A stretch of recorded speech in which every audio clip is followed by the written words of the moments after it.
Hi everyone and welcome to this video. In this video, I want to go over some homework problems that's going to help you to solve other homework problems. These are good problems. Let's go. I solve them for you. Let me explain them for you one by one. So the first one is section 1.63c. So what it says find all the solution of the homogeneous system corresponding to the integrated matrix from exercise 1. Well, here I have the matrix for you. So this is the matrix of the system, and this is the RREF. And when we deal with homogeneous, we know that constant matrix they become all zero. So the RREF doesn't change on the left side here, but you can just substitute zeros here. Now, how you can solve this, the best way is rewrite the equation or the system. So for the, we have 5 variables. These are our 5 variables. So I wrote, now, one thing to notice, that's a pivot column, that's a pivot column, and that's a pivot column. So watch the video on solving systems of equations. And again, this is non-pivot. So pivot is when you have ones and the rest zeros, and then again it's pivot because on top of one here you have a zero. So but if you watch the previous video, it's going to make a lot of sense. If a column is non-pivot, then that variable is called a free variable. So here our free variable is x4, and we can just assign t to that, or s, it doesn't make any difference. Now, if we go to the first equation and we write it, we know that x1 plus 7x4 equals to 0, x2 minus 3x4 equals to 0, x3 plus 5x4 equals to 0, and here x5 equals to 0. Now, if we isolate x1, x2, x3, we know x1 is -7 from here, x4 negative 7t, x2 is 3x4 or 3t, x3 is -5x4 or -5t. You can write that as a vector form. So x1 is -7t, x2 is 3t, and x3 is -5t, x4 is t itself, and x5 is 0. You can factor out the t from here, but we're going to see those later. Next problem, number 9, section 1.2 is the span of, we have two vectors, a line or a plane. Now, the first thing you want to check if the lines are parallel. So you can write AU is AU equals to B and check that and substitute.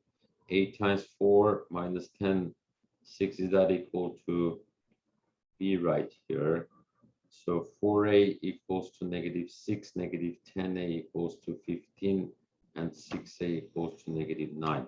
So a is -3/2 for the first one, a is -3/2 for the second one, and a is -3/2 for the third one. So you can write v as -3/2u, or u is -2/3v. U and v are scalar multiples of each other. So then we know if there's two vectors are scalar multiples of each other, then they are parallel. So if the span of two parallel vectors is a line through the origin, if we want to find their span, you don't have to do that, but I did it so you can kind of refresh your memories of finding the span. So you can write x, y, z, and ru plus sv, substitute. So you know x will be 4r minus 6x, s 4r minus 6x, and y will be -10r plus 15s right here, and z will be 6r minus 9s. We have it here. That's a system of equations. What you want to do is get rid of r and s, so you want to see what you get with x, y, and z. So to do that, I multiply the first one by 10 and the second one by 4, so I can eliminate r's. But when you do that and you try to eliminate, this becomes 0. So you just write 10x plus 4y equals to 0, or you can write 4y minus 10x equals to 0. Then we go to 2 and 3.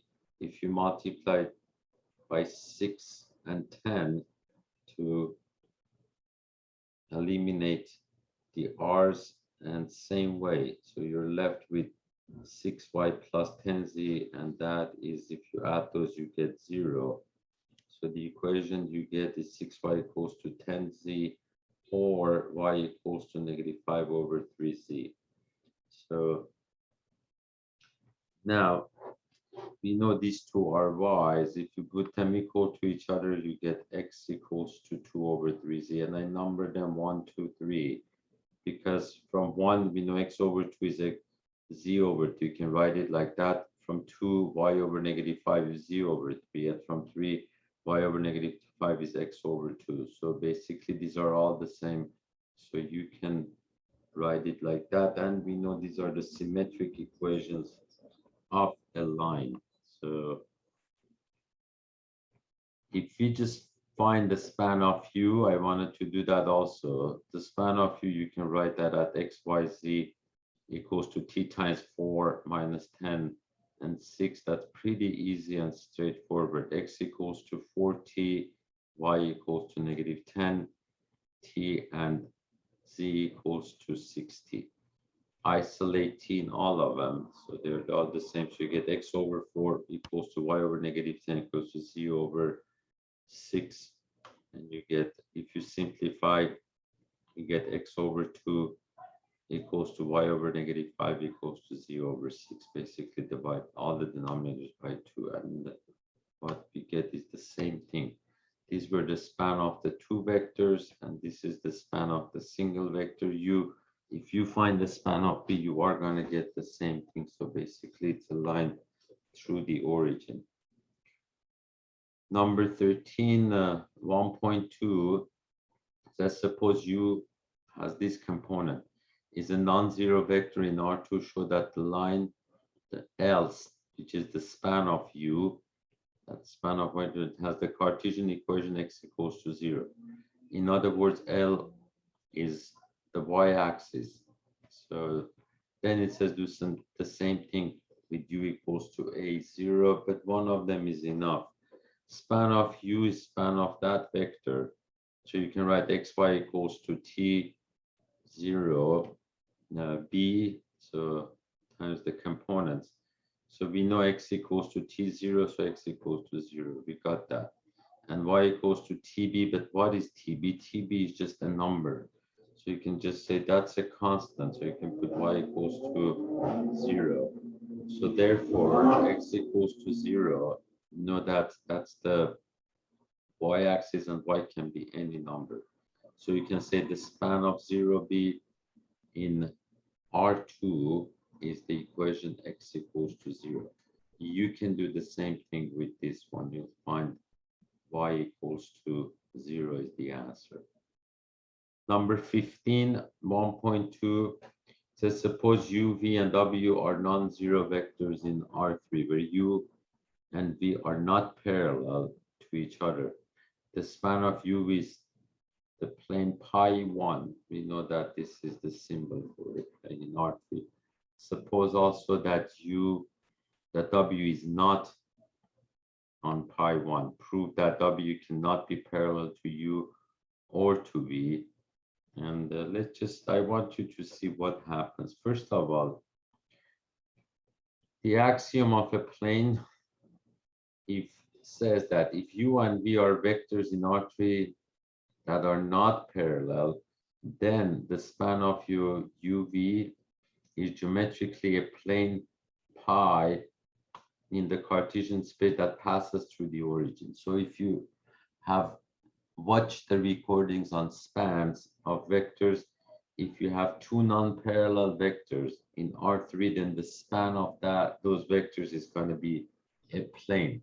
So, and it's right through the origin, because if you find the span and you get an equation like ax plus by plus cz equals to 0.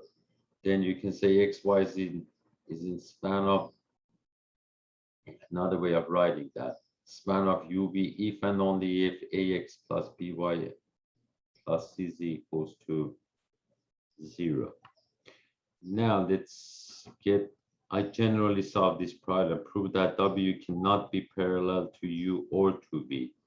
And it says that W is not on the plane pi 1. So let's look at this, see what happens. If U is parallel, W is parallel to U, then we can write W as TU. They're gonna be scalar multiples of each other. And if W is parallel to V at the same time, which they're not, we know they cannot be, but let's do it anyway. Then we can write W equals to SV. So they're scalar multiples of each other. If it's W is parallel to both of them, then we can have that. And we know that U is going to be S over TV, and that's a constant, and U would be parallel to V, and we know they're not parallel. Or you can say the span of two parallel vectors is a line through the origin, not a plane, but here we know they make the plane pi 1. The span of UV is a plane that's pi 1, so U is not parallel to U and to V. It can't be. If two vectors are not parallel, then the third vector can be either parallel to one of them or the other one. Now, case number 3, this is important. If U is parallel to, if W is parallel to U only or to V only, then the span of UV would be a line through the origin, and that had to be in the plane pi 1. But we know that W is not on pi 1, therefore U cannot be parallel to W cannot be parallel, let me fix that, cannot be parallel to U or to V. Basically what's going on, we have a vector U and V, they make, the span is that plane. So if W is parallel, if I say is parallel to V, then the span of that would be a line through the origin and had to be in this, it will be in this plane. Or if W is parallel to, if I do it like that, then the span of V and W would be a line through the origin, and that contains that plane, but it's not in that plane, so therefore W cannot be parallel to U and V. Then the other question says show that, so of course if we have that, you can find those spans. The span of W and U will be this plane, and the span of V and W, so it's hard to kind of show, but would be that plane. So, and now one thing to not forget, the span of 3 vectors that are not parallel or coplanar in R3 is the entire R3. Also, the span of 2 vectors that are not parallel in R2 is the entire R2. I think that's good enough for this lecture. Please watch it a couple of times and keep doing the homework. Thank you and have a good one, everyone. I'll see you in the next video.